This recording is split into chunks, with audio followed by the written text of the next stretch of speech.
नमस्कार, बहुत स्वागत व्यूअर्स आप सभी का। आप देख रहे हैं आपका प्रोग्राम कहानी कुर्सी की। मैं हूं सौरभ शर्मा आपके साथ और आज कहानी कुर्सी की में वाकई बड़ी खबरों का शो होने वाला है। आज खबरें हैं ऐसी, एक तरफ वहां रूस के अंदर प्रधानमंत्री मोदी और चीन के राष्ट्रपति शी जिनपिंग के बीच 5 साल के बाद औपचारिक मुलाकात होने जा रही है और इससे पहले सीमा विवाद काफी हद तक सुलझाने का भारत की सरकार ने भी ऐलान किया, चीन के विदेश मंत्रालय ने भी ऐलान कर दिया, तो वो भूमिका बिल्कुल तय हो गई थी। अब देखिए यहां इस बायलैटरल मीटिंग से बात कहां तक जाती है, कहां तक रिश्ते बेहतर होते हैं। उम्मीद की जा रही है कि 5 साल बाद हो रही इस बड़ी मीटिंग में कुछ बड़े फैसले भी लिए जाएंगे और इसमें रूसी राष्ट्रपति व्लादिमीर पुतिन का बहुत बड़ा रोल है। और कल तो उन्होंने क्या कहा, जब भारत की और उनकी डेलीगेशंस की बातचीत हो रही थी तो उन्होंने कहा कि हमें इंटरप्रेटर की भी जरूरत नहीं पड़ती। मेरे और मोदी के रिश्ते ऐसे हैं, हम बगैर इंटरप्रेटर के भी एक दूसरे की बात समझ जाते हैं। अब उसके अलावा आज देश की राजनीति से भी बड़ी खबरें हैं। प्रियंका गांधी वाड्रा आज वायनाड में अपना नॉमिनेशन फाइल कर रही है, उसकी तस्वीर मैं आपको दिखाऊंगा और इसी पर हम लोग आज पहले बात करेंगे। और कांग्रेस पार्टी पूरे दल बल के साथ वहां पहुंची हुई है। लोग तुलना कर रहे हैं 1999 में जब सोनिया गांधी जी ने पहली बार चुनावी राजनीति में कदम रखा था, उस वक्त जिस तरीके से कांग्रेस उनके साथ खड़ी हुई थी, वैसा ही कुछ आज ये दर्शाने की स्थिति है कि प्रियंका गांधी वाड्रा कितनी बड़ी नेता है कांग्रेस के सिस्टम के अंदर। इसकी बात हम लोग अलग से करेंगे। साथ ही महाराष्ट्र से खबरें हैं। मैंने आपको बताया महाविकास अघाड़ी में सीटों का पेच लगभग सुलझ गया है। नॉमिनेशंस होने जा रहे हैं, बड़े बड़े नेता नॉमिनेशन करेंगे। इसके अलावा उत्तर प्रदेश में योगी आदित्यनाथ और मोहन भागवत की मुलाकात की बड़ी चर्चा है जो मथुरा में हुई है। 45 मिनट की मीटिंग थी और चलिए 2 घंटा, तो कुछ तो ऐसी बातें हुई होंगी उसके अंदर। और जो गिरिराज सिंह केंद्रीय मंत्री हैं, बिहार में हिंदू स्वाभिमान यात्रा निकाल रहे हैं, उसमें कुछ विवादित बातें लगातार हो रही हैं। अब लालू यादव भी उस पर बोल पड़े हैं, उसकी बात भी हम करेंगे। मेहमानों से आपको मिलवा दूं, हर्षवर्धन त्रिपाठी जी हमारे साथ आ चुके हैं। स्वागत हर्षवर्धन जी का। अवधेश कुमार जी हमारे साथ हैं। सर बहुत स्वागत आपका। और समीर चौगांवकर साहब हमारे साथ हैं। समीर जी बहुत स्वागत आपका भी। तो पहले शुरुआत कर लें सर, आज प्रियंका गांधी जी का वो हो रहा है, नॉमिनेशन फाइल हो रहा है वायनाड में। राहुल जी ने सीट खाली की थी उनके लिए और आज प्रियंका गांधी नॉमिनेशन थोड़ी देर में फाइल करने वाली। इनफैक्ट हो गया। अच्छा हो गया, नॉमिनेशन फाइल हो गया, क्योंकि इससे पहले एक बड़ा लंबा चौड़ा रोड शो उन्होंने निकाला था और राहुल गांधी बिल्कुल उनके कंधे से कंधा मिलाकर साथ साथ चले। तस्वीरों में केसी वेणुगोपाल आपको दिखाई देंगे और बहुत से चिरपरिचित चेहरे वहां आपको दिखाई देंगे। यहां से जो इनकी चुनावी लड़ाई होने जा रही है वो हो रही है नव्या हरिदास हैं बीजेपी की तरफ से, 2 बार की पार्षद हैं बीजेपी की, और सत्यन मुकेरी हैं, ये लेफ्ट फ्रंट से यहां पर चुनाव लड़ रहे हैं। हालांकि इसके नतीजों को लेकर के बहुत ज्यादा कोई ऐसा सस्पेंस वाला सवाल है नहीं, अगर कुछ बिल्कुल ही अकल्पनीय ना हो जाए तो, क्योंकि जिस प्रकार की डेमोग्राफी वहाँ पर है, 50% से अधिक मुस्लिम और क्रिश्चियन मतदाता हैं, 30% से अधिक वहाँ पर मुस्लिम वोटर्स हैं, तो बिल्कुल एक सेफ सीट है। और शायद इसीलिए राहुल गांधी ने ये सीट अपनी बहन के लिए छोड़ी है। लेकिन विपक्ष इस पर हमला कर रहा है और कह रहा है कि भाई की तरह बहन को भी वो सीट चाहिए जहाँ पर हिंदू मेजॉरिटी नहीं है, जहाँ पर मुसलमानों की अच्छी खासी तादाद हो। और बीजेपी के प्रवक्ता कह रहे हैं कि इससे ही साबित होता है कि कांग्रेस पार्टी अब नई मुस्लिम लीग बन चुकी है, नई जिन्ना वाली पार्टी बन चुकी है जो मुस्लिम वोट के सहारे के बिना चल नहीं सकती है। और ये वो रोड शो है जिसमें आप देख रहे हैं तिरंगे रंग के गुब्बारे आज लहराए जा रहे थे, उड़ाए जा रहे थे। राहुल गांधी के पोस्टर्स लोगों के हाथ में थे, प्रियंका गांधी की तस्वीरें पार्टी कार्यकर्ताओं के हाथ में नहीं। तो पहले आइए इसी की चर्चा कर लेते हैं। हर्षवर्धन जी, देश को नई सांसद मिल जाएंगी जल्द? नहीं, मुझे लगता है अब इसमें तो कोई इफ बट है नहीं। और जो आपने कहा कि चमत्कार हो जाए तो बात अलग है, वरना तो जो वायनाड सीट है, जब आप सोचिए कि जब राहुल गांधी को लगा कि अमेठी से हार जाएंगे तो सीधा रास्ता उनको दिखा कि वो वायनाड जाना चाहिए। और उस वक्त भी कहा गया था, ये कोई छिपी हुई बात नहीं, कोई हम लोग बहुत ज्ञान की बात नहीं कर रहे, सामान्य बात है कि वहाँ मुस्लिम आबादी ठीक ठाक है, 20-22-25% ऐसे है, क्रिश्चियन आबादी बहुत ठीक ठाक है। वहाँ की लड़ाई वो कम्युनिस्ट और कांग्रेस की होती रही है, तो उस लिहाज से देखें तो वो ऐसे भी सेफ सीट थी। दोबारा जरूर ये था कि जब राहुल गांधी गए तो जब डी राजा की पत्नी एनी राजा आ गई सीपीआई से, तो लगा कि शायद एक मुकाबला कुछ हो सकता है। क्या भारतीय जनता पार्टी ने भी अपनी कोशिश की। बीजेपी ने एक अच्छा काम किया है, वो लगातार केरल में नई लीडरशिप को तैयार कर रहे हैं। वो लगातार जिसको कहते हैं ना कि एक विकल्प खड़ा करना है, ऑल्टरनेट क्या है, ऑल्टरनेटिव कुछ पॉलिटिक्स है क्या, वो पॉलिटिक्स वो खड़ी कर रहे हैं। और अगर आप ध्यान से देखें तो चूंकि देश भर में कम्युनिस्ट आइडिया के साथ लोग जाने को अब तैयार नहीं। एक और बात होती है कि जो कम्युनिस्ट है वो पूरी तरह से कांग्रेस में समाहित हो चुके हैं, तो वो एक तरह से कहेंगे अब एक ही है, अब उनको अलग अलग करके नहीं देखते। भारतीय जनता पार्टी इसी स्ट्रेटजी पर काम कर रही है, विशेष करके केरल में, क्योंकि केरल में उसको अगर काम करना है तो यही अकेली रणनीति है, बंगाल में काम करना है तो यही अकेली रणनीति है, त्रिपुरा में उसने कर दिखाया है। मतलब अगर हम आज के संदर्भ से थोड़ा सा पॉलिटिकल थोड़ा आगे की बात देखें तो त्रिपुरा में उसने कर दिखाया, बंगाल में वो करने के नजदीक पहुंच गई और केरल में अभी वो शुरुआत कर रही। लेकिन सांसद प्रियंका गांधी वाड्रा, इसमें अब कोई संदेह नहीं होना चाहिए। और नव्या हरिदास बहुत मतलब मैंने उनको बोलते हुए सुना, 2-3 वो, चूंकि वहां के लोग तो अंग्रेजी में ही बोलते हैं या मलयालम में बोलते होंगे, तो बोलते हुए मैंने देखा बहुत इफेक्टिवली अपनी बात रख रही हैं। जैसे उन्होंने कहा कि भाई फर्क क्या पड़ेगा, सांसद बन जाएंगे वो, जैसे राहुल जी सांसद तो बन गए लेकिन वो चिंता करने नहीं आए। तो ये एक सवाल है, ठीक है, अभी उसको वोट में आप नहीं कन्वर्ट कर पाएंगे लेकिन लोगों के मन में आएगा। तो मुझे लगता है कि वो काम वो कर रहे हैं। वोट देखिए, राहुल गांधी का मार्जिन देख लीजिए आप इस सीट से। 2019 लोकसभा चुनाव में 4,31,000 का मार्जिन से जीते थे। 2024 में ये थोड़ा कम हुआ, 3,64,000 हो गया है। लेकिन कहां, कितना कहां जाएगा 3.5-4 लाख वोट से अगर आप जीतते हैं? नहीं, मार्जिन महत्वपूर्ण नहीं है। देखिए, राहुल गांधी का, ये तो पहले प्रियंका जी पर बोल दूं, देखिए प्रियंका जी का लगभग 20 वर्ष पुराना सपना ये साकार हो रहा है। देश में कांग्रेस के लोगों ने हमेशा गलत खबरें मीडिया को फीड की थी कि प्रियंका जी चाहती हैं कि उनका परिवार पहले, बच्चे बड़े हो जाए तब राजनीति में प्रियंका जाएंगे। प्रियंका जी के लोग बताते रहे कि वो आना चाहती हैं लेकिन मैडम पहले बेटा इस्टेब्लिश हो जाए, उस पर कोई खतरा नहीं हो, इसीलिए बेटी को पीछे करती रही, उनको समझाती रही कि पहले राहुल को हो जाने दो। और ये सच्चाई है, मतलब आप व्यंग मुस्कान न छेड़ें कि मैं कोई मैं कुछ बोला मैं कुछ भी बोला कि मैं कोई मनगढ़ंत बातें कर रहा हूं। नहीं, नाम नहीं, चर्चा नहीं है। हमारे कांग्रेस के पुत्र मोह वाली थ्योरी बहुत चलती है। कांग्रेस के हमारे मित्र हैं, मैं उनका कैरियर के बार बार बोलते थे कि आप लोग क्यों ऐसे बताते हैं, कम से कम चर्चा तो करिए। तो वो हो रही थी, तो आज उनकी बात पूरी हुई है। लेकिन देखिए, ये राहुल गांधी का वायनाड जाना, फिर प्रियंका गांधी का वायनाड जाना भारत की राजनीति में, कांग्रेस की राजनीति में प्रधानमंत्री नरेंद्र मोदी के शीर्ष पर आने के बाद का एक ऐसा परिवर्तन है जिसकी उस समय ठीक से व्याख्या नहीं हुई, इस पर ध्यान नहीं दिया गया कि कैसे वायनाड से देश भर के मुसलमानों के ध्रुवीकरण की योजना के तहत उनके लोगों ने कैसे उसकी स्टडी की कि वहां जाने के बाद क्या मैसेज देंगे। क्योंकि कांग्रेस के अंदर मैसेज यही था कि उत्तर प्रदेश, बिहार, बंगाल, चाहे जितने राज्यों में हम पीछे जा रहे हैं, मुसलमान वोट और दलित वोट, 2 वोट हमसे पीछे चला गया हुआ है। अगर ये 2 हमारे साथ जुड़े होते तो हमारी पार्टी इतनी पीछे नहीं जाती। और 2005 में जब सच्चर आयोग बना था, सच्चर आयोग की मैक्सिमम रिपोर्ट की यूपीए सरकार ने लागू किया। अब पूरे देश में अल्पसंख्यकों के लिए एक ढांचा खड़ा हुआ। आपने कहा वायनाड से लड़ने से ये मैसेज चला गया कि वही उनकी रणनीति थी कि मुस्लिम, इसके हमें करने मुस्लिम वोट से चाहिए और हम मुसलमानों की पार्टी। नहीं, उसका लाभ मिला। आप देखेंगे कि देश भर में वो एक प्लानिंग के तहत था, वो ऐसे नहीं गए थे। वहां तो था ही कि यूपी में कुछ नहीं बनने वाला, सेफ सीट ढूंढना भर नहीं था, न केवल सेफ सीट और भी हो सकता था। केवल उसमें यही था कि हमने इतने काम किए, अल्पसंख्यक मंत्रालय बनाए हैं, जो मुसलमान नेताओं ने कहा सब कुछ किया है, और उसके बावजूद मुस्लिम वोट उस रूप में नहीं आ रहा है, इसी कारण सारे तरफ है। तो वहां से एक मैसेज देने की कोशिश की और वो मैसेज गया है। तो प्रियंका वाड्रा का वहां जाना उसी संदेश को कि हम मुसलमानों के साथ हैं, आप हम पर विश्वास रखिए, उसको कंसोलिडेट करने का कदम है। ये केवल वो संदेश काम कर गया, संदेश ने काम किया है।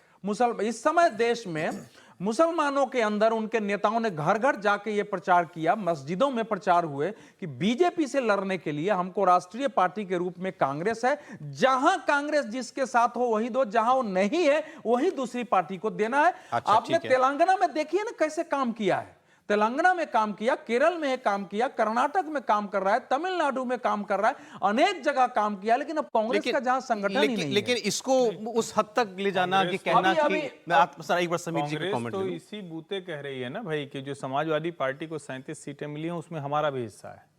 वही कह रहे हैं कि मुस्लिम वोट हमारी वजह से मिले, तो वो बात ठीक है कि नहीं, लेकिन मुस्लिम लीग के तरह बीजेपी के प्रवक्ता आज कह रहे हैं नहीं मुस्लिम लीग है कांग्रेस पार्टी।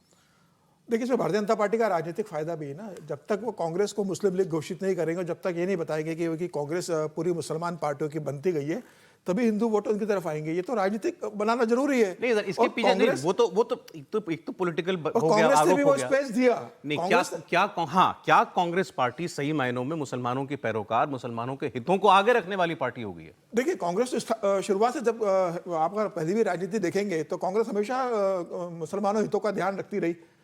उसके कारण तो कांग्रेस की छवि लगातार बनती चली गई। बाद में जब राहुल गांधी जब ज्यादा ताकतवर कांग्रेस में बने, उसके बाद ये और ज्यादा मुस्लिम वोट की तरफ चली गई। जब कांग्रेस को लगा कि भारतीय जनता पार्टी के साथ हिंदुत्व वोटर जुड़ रहा है, भारतीय जनता पार्टी हिंदुत्व की राजनीति करती है, भारतीय जनता पार्टी नरेंद्र मोदी की जो छवि रही है, भारतीय जनता पार्टी का जो वोट बैंक रहा है वो हमेशा हिंदू बाहुल रहा है, तो कांग्रेस जब उत्तर भारत से पिछड़ती चली गई, हिंदू वोटर में उसका जनाधार कम होता चला गया, क्षेत्रीय दल मुस्लिम वोट लेते चले गए। पश्चिम बंगाल में ममता बनर्जी मुसलमानों के हितैषी बन गई, बिहार में लालू यादव भी तेजस्वी मुसलमानों के हितैषी बन गए, जब उत्तर प्रदेश में अखिलेश यादव और मुलायम मुसलमानों के हितैषी बने, तो कांग्रेस को लगा कि ना हमारे पास मुसलमान बच रहे हैं, ना हमारे पास हिंदू वोटर बच रहा है। दोनों तरफ से कांग्रेस साफ होती चली गई। तो कांग्रेस को लगा कि हिंदू वोटर और कांग्रेस की जो राजनीति रही है वो हमेशा एक मुस्लिम तुष्टीकरण की राजनीति रही है, सबको समझ में आता था। तो कांग्रेस को लगा कि इस वोटर को वापस हम अपने आप लेकर आना पड़ेगा, और कांग्रेस उस तरफ झुकी है। लेकिन वायनाड से प्रियंका की गांधी से लड़ने का मुझे ऐसा लगता है, देखिए कोई भी नेता चुनाव लड़ता है, पहली बार लड़ता है या दूसरी बार लड़ता है या पांचवी बार लड़ता है, तो सुरक्षित सीट पर ही लड़ता है।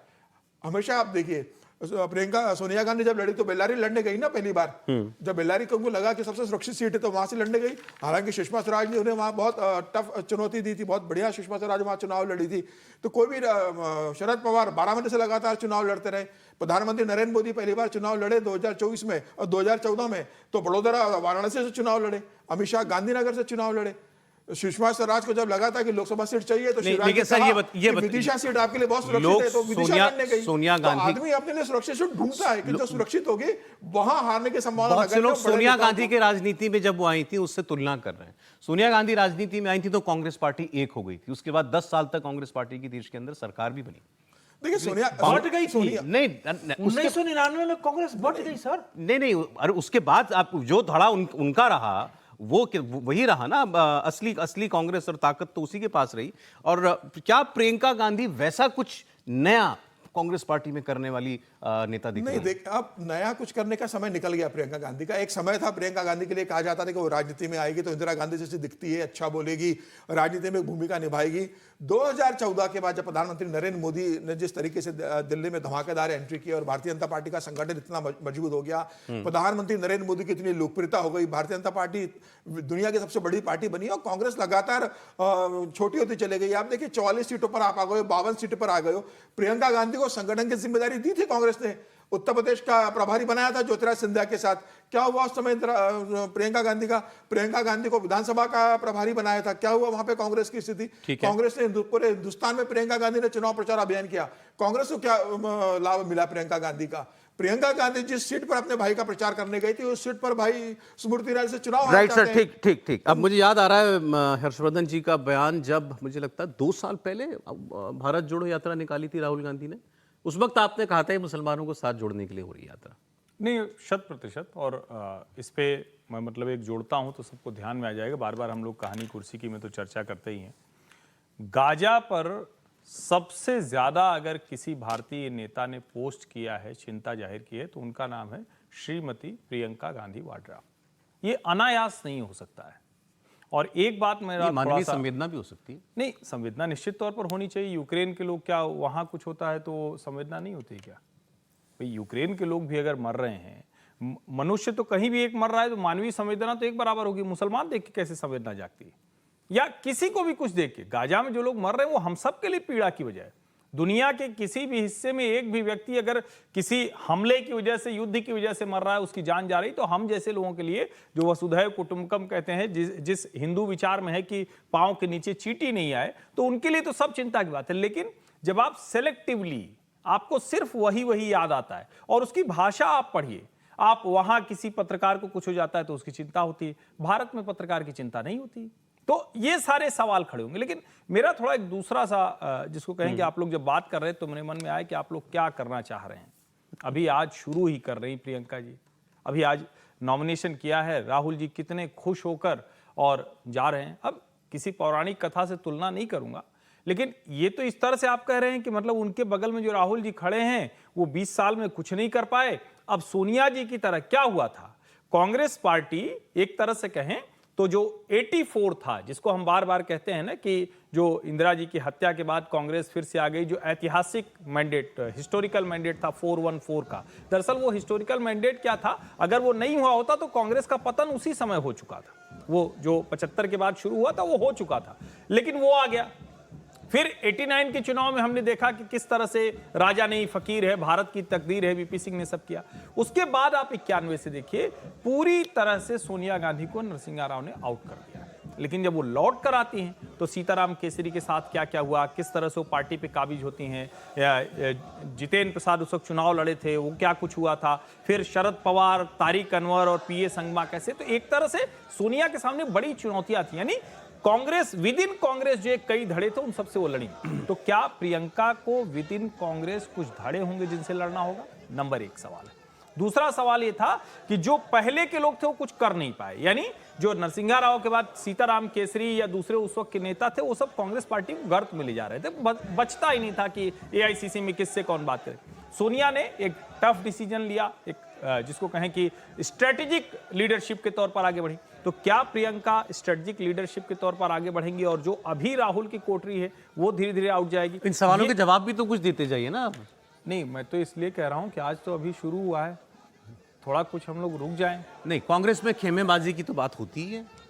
एक राहुल कैंप है, एक प्रियंका कैंप है। रॉबर्ट वाड्रा पता नहीं आज क्यों नहीं आ रहे हैं। मैं तो निवेदन करूंगा अभी कि आज शाम तक वो आपके साथ आके बैठ के बातचीत करें। आइए सौरभ शर्मा के साथ बैठिए, बताइए। पिछली बार आपने कहा था कि भाई हमारी पत्नी लड़ेंगे तो मैं खुश लड़ने, तो बेचारे वो खुद भी चाहते हैं।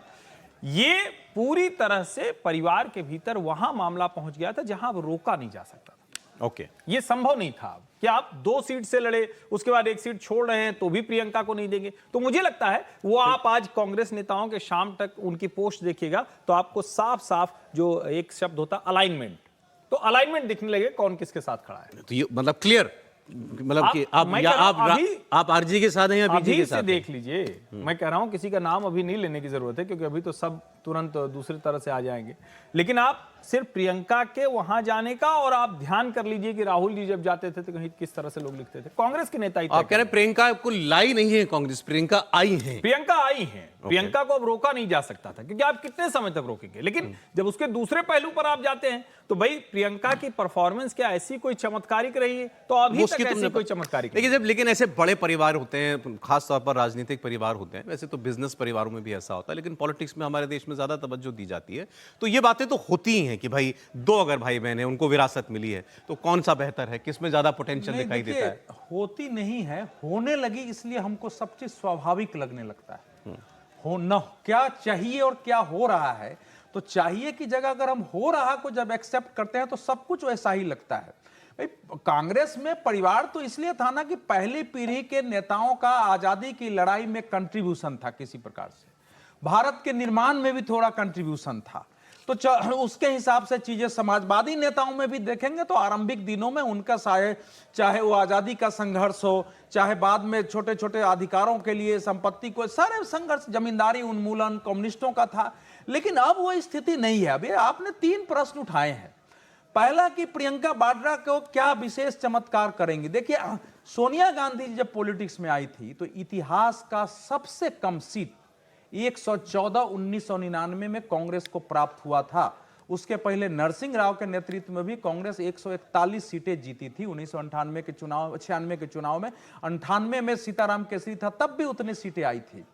और कांग्रेस को देश ने एक प्रकार से नकार दिया था उस समय।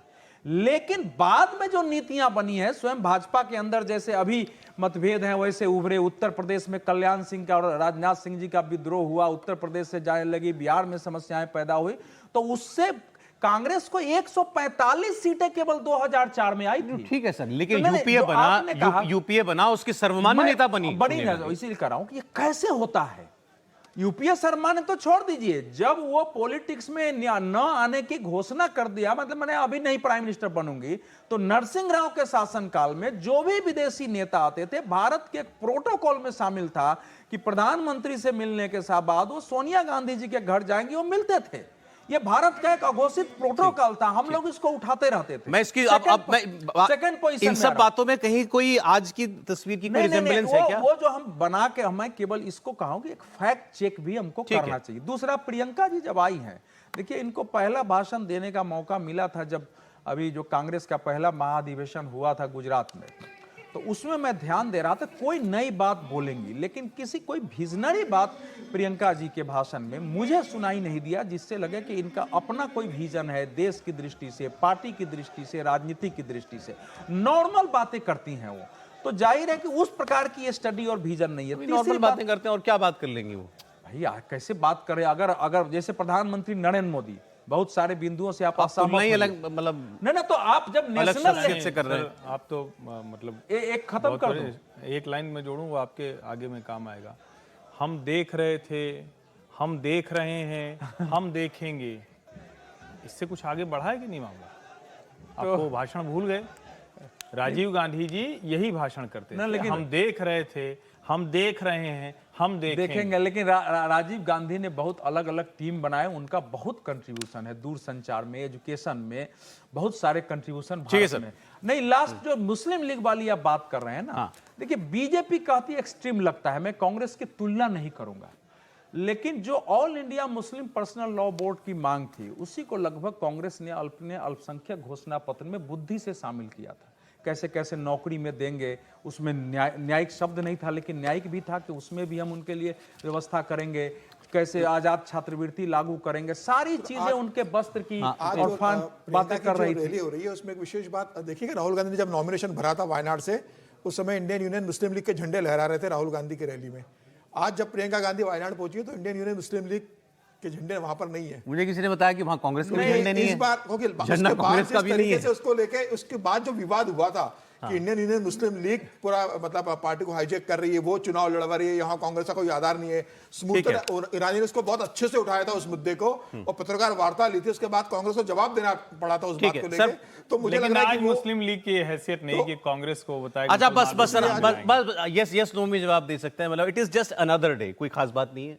मेरी दृष्टि से नहीं है खास ठीक, बात। आपके लिए? नहीं नहीं, मुझे लगता है ये एक बड़ी घटना है कांग्रेस की राजनीति के लिहाज से, और निश्चित तौर पर हम इसको आगे बढ़ते हुए देखें। समीर जी, नहीं, अच्छी बात है, अच्छे नेता कोई की- विशेष हो रहा है आज कुछ? बिल्कुल अच्छा हो रहा है, अपने राजनीतिक विशेष। जीवन शुरू कर रही है, एक विशेष बात है, और मैं उम्मीद करता हूँ भविष्य की अच्छी चलेगा। नेता साबित होगी। वंशवाद की वृद्धि विशेष बात है। ब्रेक